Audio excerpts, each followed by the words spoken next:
วงการพลังงานของลาวถือว่ามีการเปลี่ยนแปลงครั้งสำคัญหลังจากรัฐบาลลาวได้มีการประกาศปรับปรุงอัตราค่าไฟฟ้าใหม่แต่ที่สำคัญไปกว่านั้นก็คือว่าได้มีการยกเลิกนโยบายไฟฟ้าฟรีที่ว่าเคยนำใช้ให้แก่ครอบครัวทุกยากในช่วงที่ผ่านมา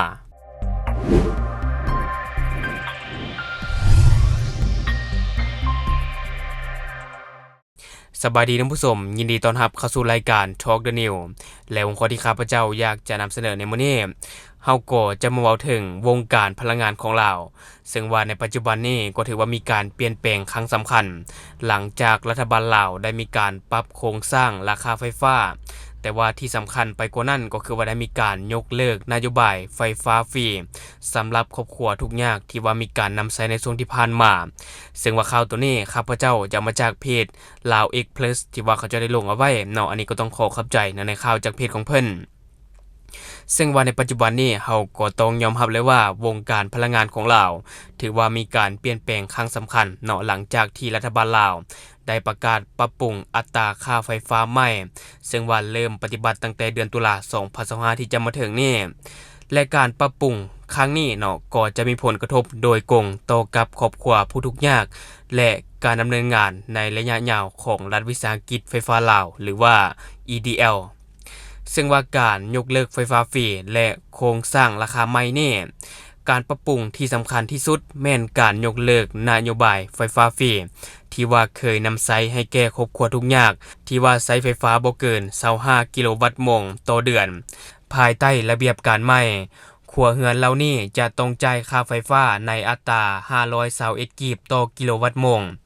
ซึ่งก็ถือว่าเป็นการเปลี่ยนแปลงที่จะเพิ่มภาระให้แก่ครอบครัวที่มีรายได้ต่ำและอัตราค่าไฟฟ้าพื้นฐานในปัจจุบันนี้ที่ว่าบ่รวมนโยบายฟรี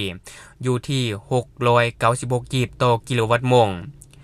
และการปรับปรุงราคาในครั้งนี้แม่นส่วนหนึ่งของแผนการที่เคยประกาศไว้ในต้นปี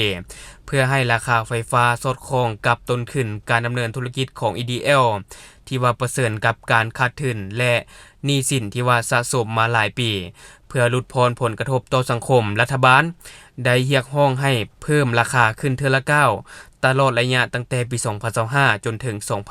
2029นอกจากนั้นแจ้งการยังได้เพิ่มดุลเดียงค่าผ่านสายส่งในอัตรา 0.7 เซนต์ดอลลาร์สหรัฐต่อกิโลวัตต์โมงให้แก่ผู้สมใช้ไฟฟ้าขั้นที่1หาขั้นที่3เริ่มตั้งแต่เดือนสิงหาจนไปถึงเดือนธันวาคม2025หลังจากที่มีแจ้งการออกมาก็มีการโต้วาทีและการปฏิรูปภายใน EDL ซึ่งว่าการประกาศปรับปรุงราคาได้สร้างคำถามอย่างกว้างขวางในสังคมและก็ในกองประชุมสภาแห่งชาติที่ผ่านมาโดยมีการเรียกร้องให้รัฐบาลทบทวนคืนนโยบายนี้แต่ถึงอย่างไรก็ตามทาง EDL ก็ให้เหตุผลว่าปัญหาการเงินนี้มาจากการลงทุนอันใหญ่หลวงเพื่อขยายพื้นฐานโครงล่างไปสู่เขตชนบท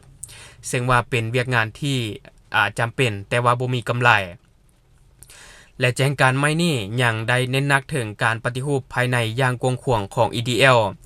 อันนึงเลยก็คือว่าลดพรต้นทุนการซื้อไฟฟ้าโดยการเจรจากับผู้ผลิตไฟฟ้าเอกชนหรือว่า IPP ข้อที่2ก็คือว่าลดพรการสูญเสียพลังงานด้านเทคนิคให้เหลือบ่เกิน 6.5% ในปี2025และข้อที่3ก็คือว่าเร่งรัดติดตั้งเนาะเร่งรัดการติดตั้ง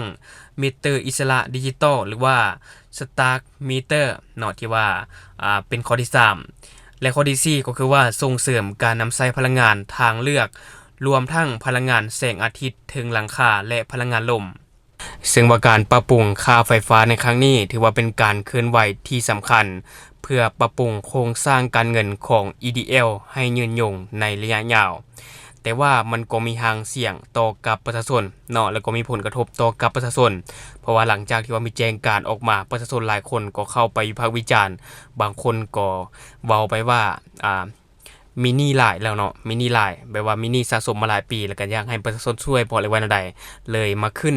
ค่าไฟแบบนี้และมันก็ยังมีอีกนโยบายหนึ่งที่ว่ามีการยกเลิกนโยบาย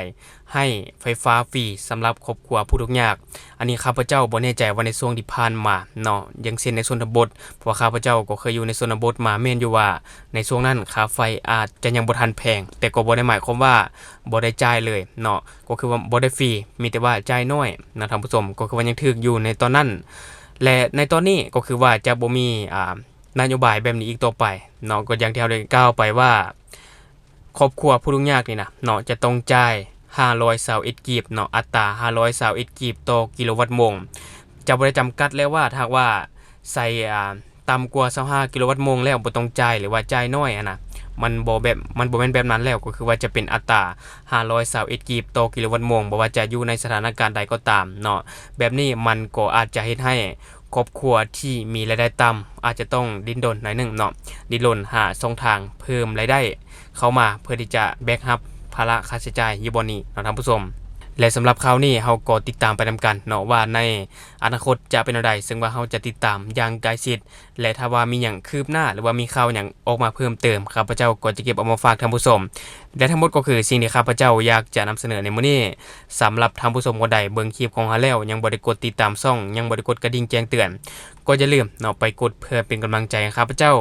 ได้ผลิตคลิปดีๆแบบนี้ออกมาเรื่อยๆหรือสำหรับท่านผู้ชมคนใดอยากตามนิติเตียนก็สามารถฝากไว้ได้ใต้คอมเมนต์ของเฮาแล้วเฮาจะเข้าไปอ่านและก็ตอบแลกเปลี่ยนประสบการณ์นํกันอย่าลืมท่านผู้ชมสนับสนุนกันโดยการกดติดตามช่องขอขอบใจ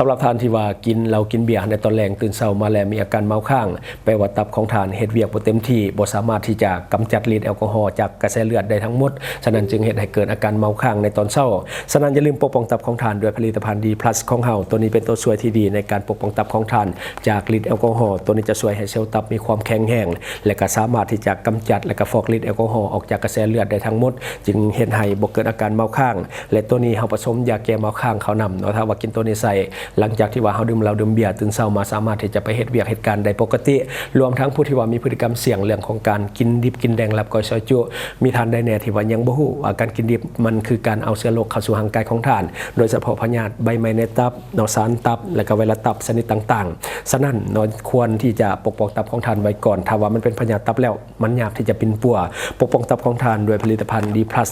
ของเฮาเนาะตัวนี้2 in 1ก็คือปกป้องตับจากฤทธิ์แอลกอฮอล์และก็ตัวที่2ก็คือปกป้องตับจากเชื้อพยาธิที่มาจากอาหารดิบและที่สำคัญกว่านั้นก็คือเป็นยาแก้เมาค้างในตัวนี้กินแล้วเห็นผลดี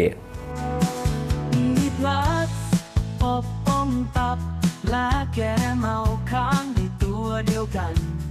รสชาติดีกลิ่นหอมกินง่ายมีพลัสปกป้องตับและแก้เมาค้างในตัวเดียวกันรสชาติดีกลิ่นหอมกินง่าย